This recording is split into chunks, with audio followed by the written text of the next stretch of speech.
Assalamualaikum warahmatullahi wabarakatuh. Nama saya Indah Rizkiatul Wasiah, NIM T20181464. Di sini saya akan menjelaskan tentang memahami pengertian metode Yanbu'ah. Metode Yanbu'ah adalah suatu metode baca tulis dan menghafal Al-Quran. Untuk membacanya tidak boleh mengeja, harus membaca secara langsung dengan cepat, tepat, dan tidak terputus-putus, disesuaikan dengan kaidah makharijul huruf. Timbulnya Yanbu'ah adalah usulan dan dorongan dari alumni pondok pesantren tahfidz, yaitu Yanbu'ul Quran, supaya mereka selalu ada hubungan dengan pondok pesantren. Di samping juga dari usulan masyarakat luas, dan juga ada usulan dari lembaga pendidikan ma'arif serta muslimat, terutama dari cabang Kudus dan Jepara.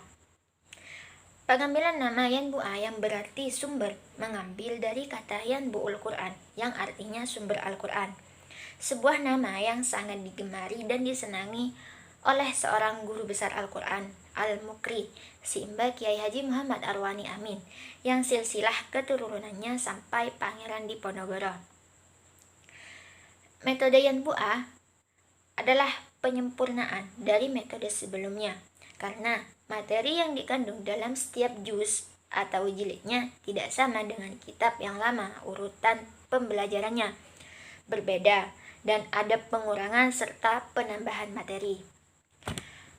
Dan metode Yanbu'ah dipandang sebagai metode yang mempunyai sistem percepatan yang baik dalam penguasaan Al-Quran, karena metode ini merupakan penyempurnaan dari metode belajar Al-Quran yang ada seperti Qiraati, Iqra, dan yang lainnya.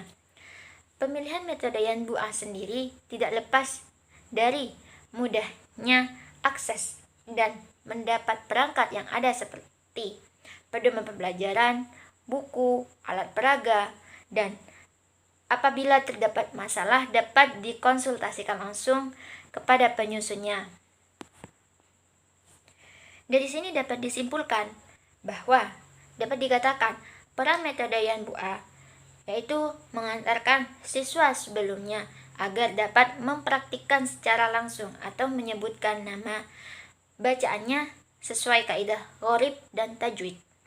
Siswa dituntut kefasihan dalam dan latihan lisan dengan menirukan orang yang baik bacaannya. Terima kasih, mungkin sekian dari saya. Assalamualaikum warahmatullahi wabarakatuh. Assalamualaikum warahmatullahi wabarakatuh. Di sini saya akan menjelaskan sejarah metode Yanbu'ah.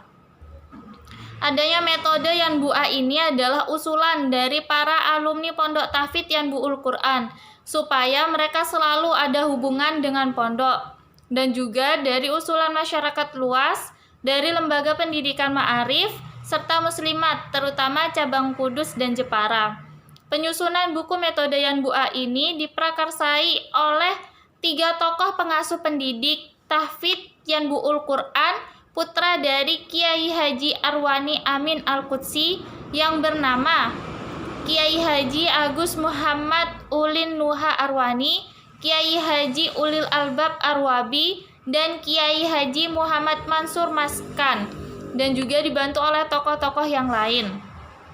Awal penyusunan buku metode Yanbu'ah ini pada tanggal 22 November 2002 selama 2 tahun, yaitu proses penyusunan, penulisan, percetakan, dan penerbitan awal 2004 atas perintah dari pengasuh Kiai Haji Muhammad Ulil Albab. Metode Yanbu'ah ini dijadikan 8 jilid bertahap dalam penerbitannya. Jilid 1 pada tanggal 10 Januari 2004, jilid 2 dan 3 pada tanggal 22 Maret 2004, jilid 4 sampai dengan jilid 6 pada tanggal 2 Mei 2004, disusul dengan buku bimbingan mengajar Yanbu'ah pada tanggal 13 Januari 2004 dan buku Prateka pada tanggal 31 Oktober 2004. Baru diterbitkan buku Yanbu'ah mengenai materi hafalan surat-surat pendek dan doa-doa. Mungkin hanya itu dari saya. Terima kasih. Assalamualaikum warahmatullahi wabarakatuh. Bismillahirrahmanirrahim. Alhamdulillahirabbil alamin. Amma ba'du. Alhamdulillah, pada kesempatan kali ini kita masih diberi kesempatan untuk selalu beraktivitas dan juga kita diberi nikmat oleh Allah Subhanahu wa taala, yaitu nikmat sehat dan nikmat sempat. Dan pada kali ini saya akan menjelaskan tentang penerapan metode Yanbu'a, yang mana metode Yanbu'a di sini tidak sedikit bagian kalangan lembaga ataupun orang sudah banyak mengenalnya. Bahkan hampir seluruh Indonesia metode Yanbu'a ini sudah dikenal dari berbagai macam-macam lembaga ataupun TPI. Dan kali ini saya akan menjelaskan penerapannya bagi seorang alim terhadap para muta'allimnya.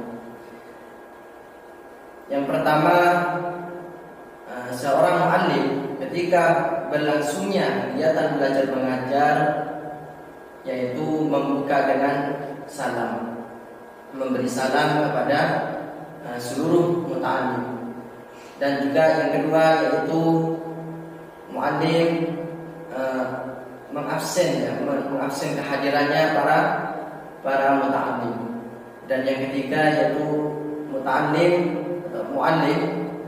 Dan yang ketiga mu'allim itu menjelaskan pokok-pokok dari materi yang ada pada jilid tersebut.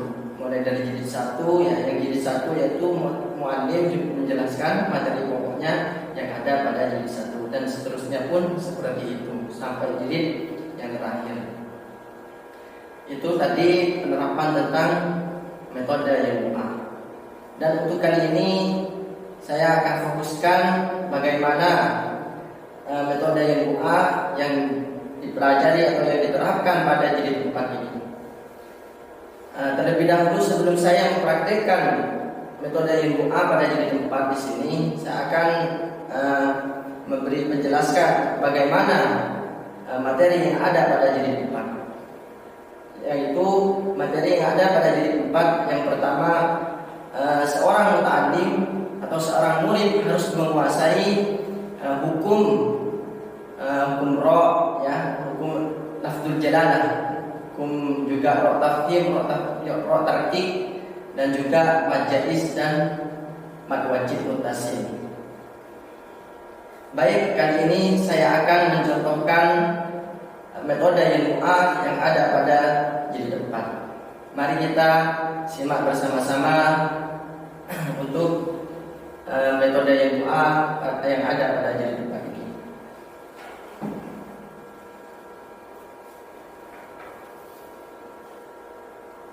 Di sini seperti yang sudah saya sebutkan tadi, yang disebut dengan materi pokok di sini yaitu materi yang ada di atas garis di sini. Jadi mu'allim atau guru itu tidak boleh menuntun atau tidak boleh memberi contoh sampai yang ada di bawah garis ini.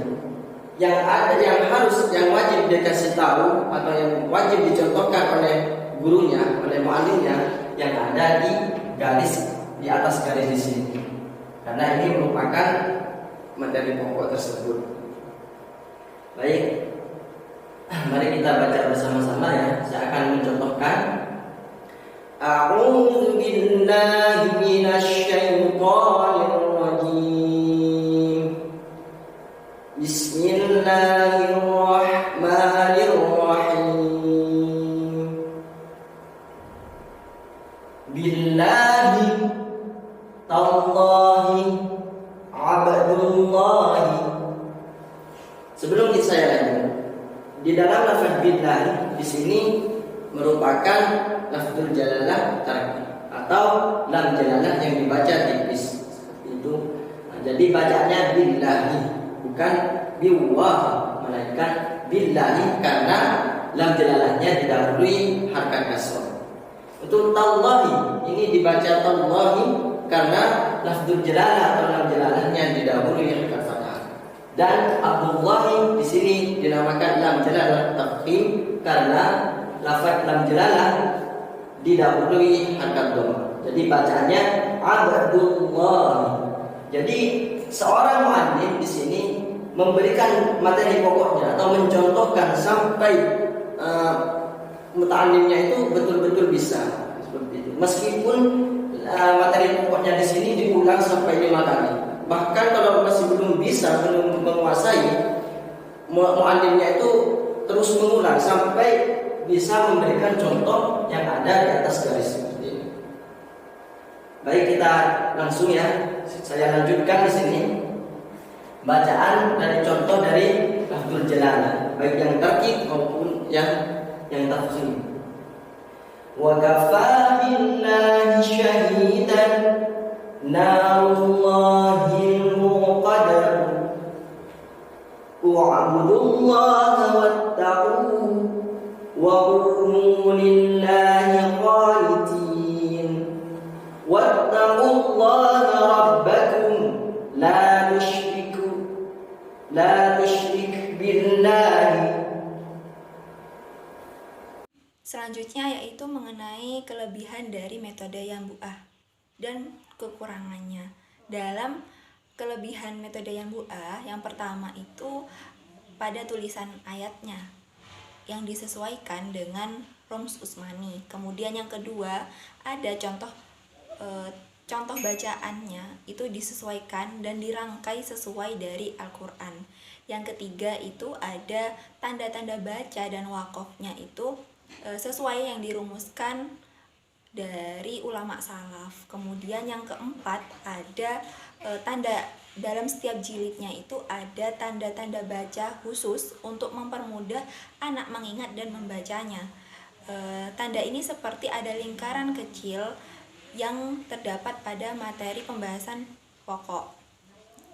Kemudian dalam metode Yambu'ah ini ternyata tidak hanya sekedar BTQ, masalah BTQ, baca tulis Quran, akan tetapi juga ada materi menghafal bagi anak, dan ada juga materi menulis bahasa Arab Jawa Pegon. Nah, selanjutnya yaitu ada kekurangan dari metode Yambu'ah itu sendiri.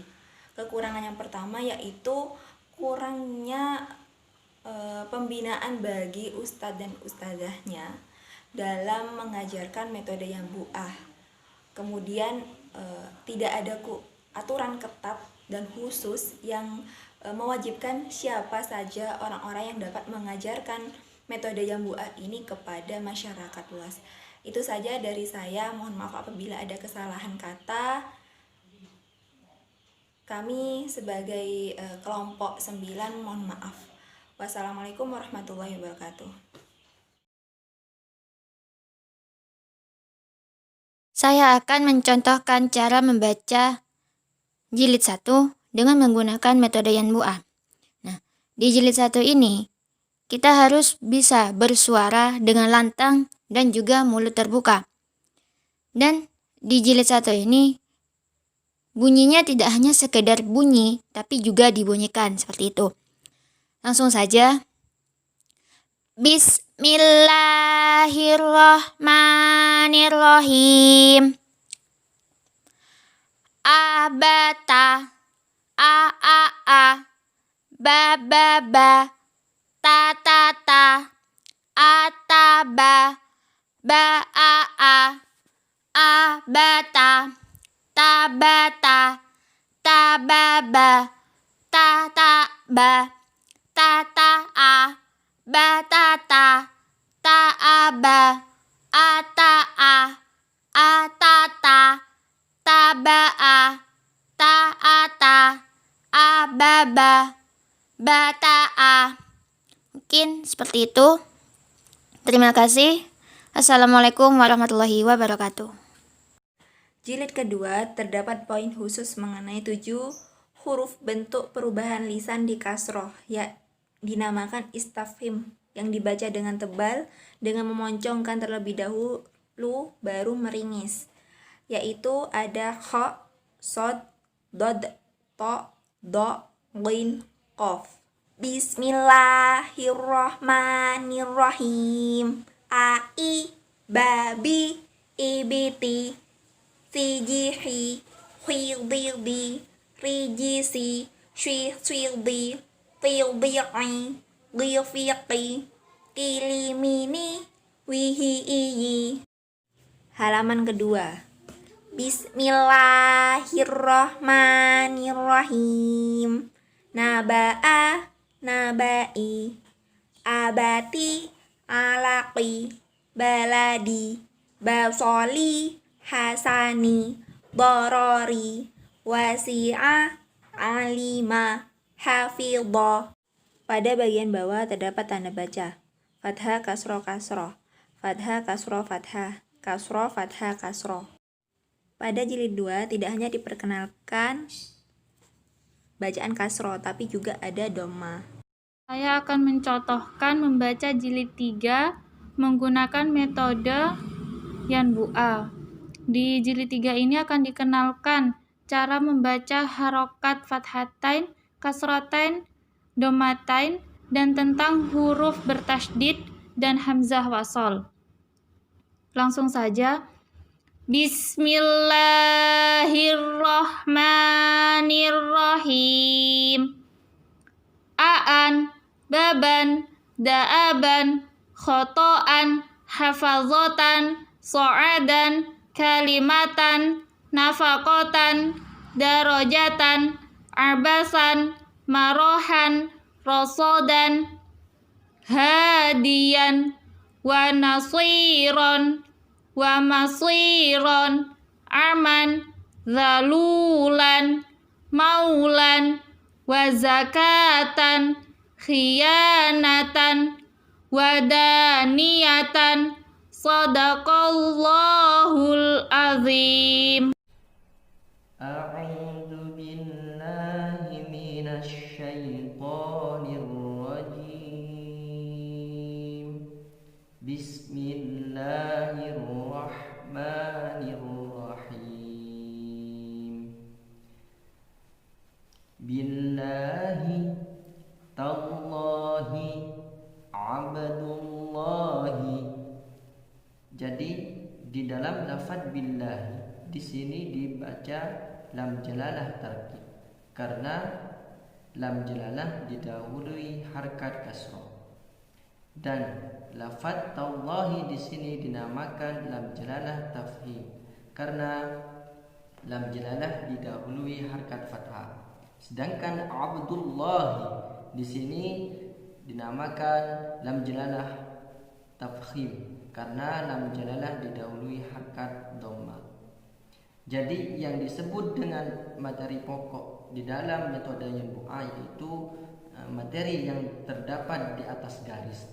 Jadi seorang muallim di sini wajib memandu materi pokok tersebut yang ada di atas garis sampai para muta'allim itu betul-betul menguasai materi yang ada di atas garis. Meskipun itu diulang sampai 1 atau 2 bahkan sampai 3 kali, dan 3 kali diulang masih belum bisa mencontoh di atas garis tersebut, maka seorang muallim juga harus meneruskan bacaannya yang ada di atas garis sampai bisa, meskipun diulang-ulang terus sampai 5 kali ataupun 7 kali ya, sampai intinya sampai betul-betul bisa. Dan selanjutnya yaitu contoh dari materi pokok yang ada di bawah. Wa kafa billahi syahidan narullahil muqaddatu u'budullaha wattaquhu wa qumu lillahi qanitina wattaqullaha rabbakum la tusyrik billahi qulillahu yuhyikum wa azharahu Allahu alaihi la quwwata illa billahi fattaqullaha wa ati'uni wallahu khairur raziqina famanallahu alaikum Jadi ini adalah contoh dari lam jalalah tarkik dan lam jalalah tafkhim. Dan itu saja dari saya, semoga bermanfaat. Wassalamualaikum warahmatullahi wabarakatuh.